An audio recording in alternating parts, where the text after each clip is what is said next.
Feels good. Bienvenue tout le monde à l'épisode 2 de Hillbound Podcast. Aujourd'hui, j'ai comme invité une personne très célèbre dans le monde de la crypto-monnaie. La question d'aujourd'hui, comment quelqu'un qui n'est pas dans le skateboard, autant passionné, voit le skateboard? Comment qu'une personne qui est pas en skateboard voit skateboard? Je pense pas que genre une activité devrait genre te définir. Je sais pas si tu comprends ce que je veux dire. Oui, je comprends. Tu sais, si on regarde genre une fourmi, tu sais des fourmis, man. T'as des fourmis qui sont des fourmis de travailleurs. T'as des fourmis qui sont des fourmis combattantes. Oui. Ok, la fourmi combattante, elle, là, elle a un rôle. La fourmi combattante, si elle voit les ennemis, elle y va, man. Puis genre, faut qu'elle les tue, man. Genre, Le skate, de la manière que tu vois ça d'une manière externe, tu sais, je sais que tu fais du skate un peu de temps en temps avec moi, mais pas autant, exemple, que mon collaborateur ou moi-même. Ah, c'est ça, moi j'en ai fait du skate. Puis genre, quand j'étais jeune, quand j'avais peut-être 16 ans, tous mes amis faisaient du skate, tu sais, c'était hot de faire du skate. Genre, on aimait ça, faire du skate, c'est le fun. Mais tu sais, là, après ça, tu vieillis, puis genre, tabarnak, tu te rends compte que la vie, c'est pas mal plus que faire du calice de skate, pareil. Genre, est-ce qu'il y a des études, man, est-ce qu'il y a des filles, man, il y a tout, là. Et genre, là, fait que... Mais c'est quand même beau à voir la passion que ces personnes-là ont pour un sport, pour quelque chose qui les passionne. Tu sais, ça pourrait être n'importe quoi. C'est comme je disais tantôt, un musicien qui est passionné par la musique, qui va mettre tout son temps là-dedans, puis il va être bon, puis il va s'améliorer. C'est comme les gens qui sont passionnés par le skate. Ils vont s'améliorer, ils vont devenir bons, ils vont performer. Non, je suis d'accord avec ça. C'est juste que... Man, c'est qui genre est capable de vivre en faisant du skate, là? Ben, il n'y en a pas beaucoup. C'est sûr que si tu vois ça, c'est pour ça comme on a dit au premier podcast, c'est plus une passion qu'un sport. Puis même si tu compares ça à d'autres sports, tu sais, ce que tu viens d'apporter, les gens qui vivent de ça, les gens qui vivent du sport en général, sont peu nombreux comparé aux gens qui pratiquent le sport. Ouais, non, c'est vrai. Tu sais, eux autres, c'est comme vraiment ceux qui vivent de ça, on va dire que c'est vraiment genre des fourmis combattantes, genre. Que c'est leur rôle dans la vie, genre, c'est ton rôle de faire du skate. Mais tu peux en faire toute ta vie du skate. Ouais, tu peux en faire toute ta vie. Non, c'est vrai que c'est le fun, le skate, mais genre. Tu sais, c'est ce que ça l'apporte en même temps en tant que tel. C'est ce que ça. Avec tes amis, faire tu sors, tu as du fun. C'est tout ce que ça l'entoure. Tu n'as pas de restrictions, tu fais ce que tu veux. T'es libre de pratiquer comme tu veux le sport. Il n'y a pas de règles en tant que tel comme d'autres sports, exemple le football ou le soccer, qu'il faut que tu respectes les règles pour le pratiquer. Le skate, tu peux le faire quand tu veux, t'as pas de restrictions dans le temps. Non, c'est pour ça que je respecte ça, genre, en vu que, genre, c'est complètement, genre, c'est de la pure freedom. Tu sais, c'est du skate, tu le fais parce que t'aimes ça. Tu sais, c'est une activité comme un autre. Tu me dis, moi je fais du skate, comment tu vois ça, le skate? Genre, je vois ça comme quelqu'un qui fait n'importe quelle autre activité, quelqu'un qui aime ça peinturer, quelqu'un qui aime ça manger, quelqu'un qui aime ça faire du patin artistique, tu sais. C'est comme on disait dans le premier épisode, finalement.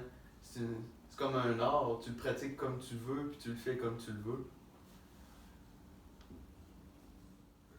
Genre, c'est un sport qui était vraiment gros dans les années 90, Oui. au début des années 2000. Là, je dirais qu'en ce moment, c'est de quoi que c'est dans une pente descendante, selon moi. Là, de moins en moins de skateurs, ils ont Plus en plus de trottinettes. plus en plus de trottinettes. Dans pas long, ça n'existera plus, ça va juste être des trottinettes. C'est vrai que la nouvelle génération de jeunes font moins de skate, font plus de trottinettes. Parce que ça aurait un rapport avec la difficulté de pratiquer le skate. C'est peut-être à cause de la difficulté.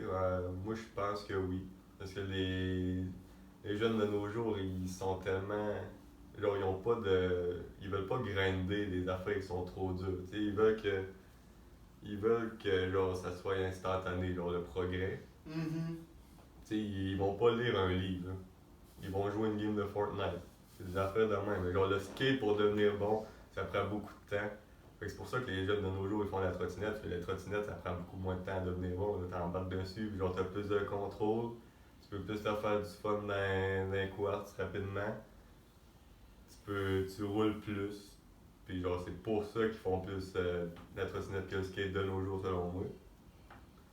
Mais il y a aussi, mais ça reste que les skateurs c'est comme, ça va tout le temps être les OG de genre tous les sports qui se pratiquent selon moi dans les skateparks ou des choses de même. Là. Comme si tu compares au BMX, au BMX ou la trottinette, exemple. La trottinette. Au patin à roulette. Au patin à roulette. Tu sais, le patin à roulette, c'est quand même OG, là, je dirais, là, mais ça fait plus années 70 que d'autres choses. Hein. Mais le skate, c'est vraiment eux autres, les gars, que genre. Ben c'est pour on les trouvait cool. De là le nom, le skatepark. Ouais, de là le nom skatepark. C'est eux autres les vrais cool parce que c'est un sport. Le skate, c'est.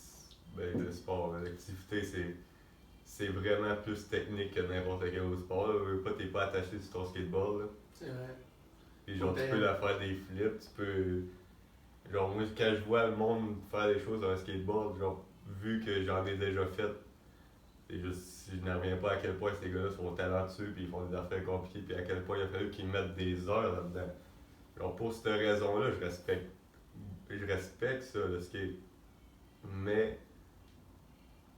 Mais comme je te dis, je pense que c'est une activité qui est de moins en moins populaire au monde. Est-ce que tu es d'accord, toi, en fait? Je suis d'accord, oui. Mais pour en revenir à ce qu'on a parlé au premier épisode encore, le skate aux Olympiques, j'ai l'impression que oui, le skate est rendu aux Olympiques, mais il y a de nombreux sports qui sont aux Olympiques qu'on fait juste s'en coller. Comme quoi? Ben, l'exemple, le ski de fond. Le ski de fond est aux Olympiques, le monde s'en crisse. Le tir de pigeon, c'est aux Olympiques, mais on s'en crisse. Fait que j'ai comme l'impression qu'on dit, oui, le skate est rendu aux Olympiques, mais comme tu dis, il y a de moins en moins de jeunes qui le pratiquent, il y a de moins en moins de gens qui le pratiquent, parce que c'est un sport qui est difficile. Fait que c'est comme si le fait que ça soit aux Olympiques, ça signait son arrêt de mort. Peut-être, pour vrai, c'est drôle que ça se rende aux Olympiques avant de mourir. Comme tu as dit plutôt que le skateboard dans les années 90, début 2000, ça a été vraiment le boom de popularité. Ouais. Puis là, il y a certaines personnes qui le pratiquent encore. Il y a encore beaucoup de gens qui le pratiquent. Ouais. Mais il n'y a pas juste ça. C'était vraiment populaire dans ces années-là. Mais le skate, c'est pas. Ça a amené beaucoup d'autres choses. Genre, moi, quand je me promène dans la rue puis je vois genre, comment le monde s'habille, genre, il y a tellement de monde qui sont influencés par comment les skateurs s'habillent. Tu sais, si on fait juste parler les souliers Vans ou genre les tucs un peu qui se replient ici, puis genre les longs t-shirts, les culottes amples. Genre, ça c'est vrai, c'était vraiment genre un style typiquement skater. Puis genre, il y a tellement. Puis genre, c'est pour ça que je dis que les skateurs ils ont beaucoup d'influence sur comment beaucoup de monde s'habille aujourd'hui, même si eux autres font pas de skate. Je comprends. Ça c'est vrai que genre. Ben, c'est vrai qu'il y a un certain style qui est défini, associé à ça. Associé au skate, c'est vrai. Puis genre, c'est un peu comme streetwear un peu, je sais pas si t'es d'accord. Ouais.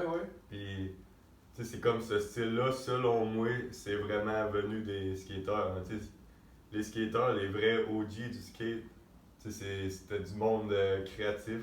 C'est du monde un peu avec une certaine liberté créative. Un peu marginal. Un peu marginal. Ils s'habillent comment qu'ils veulent, sont un peu antisocial, parce que ce qui les importe, c'est de pratiquer leur sport. Ce qui les importe, c'est de pratiquer le sport, puis ils vont prendre un spot, puis ils vont, même s'ils n'ont pas le droit d'être là, ils vont skater là, puis le monde n'aimeront pas ça, puis ils vont dire qu'ils font du vandalisme, des affaires de même.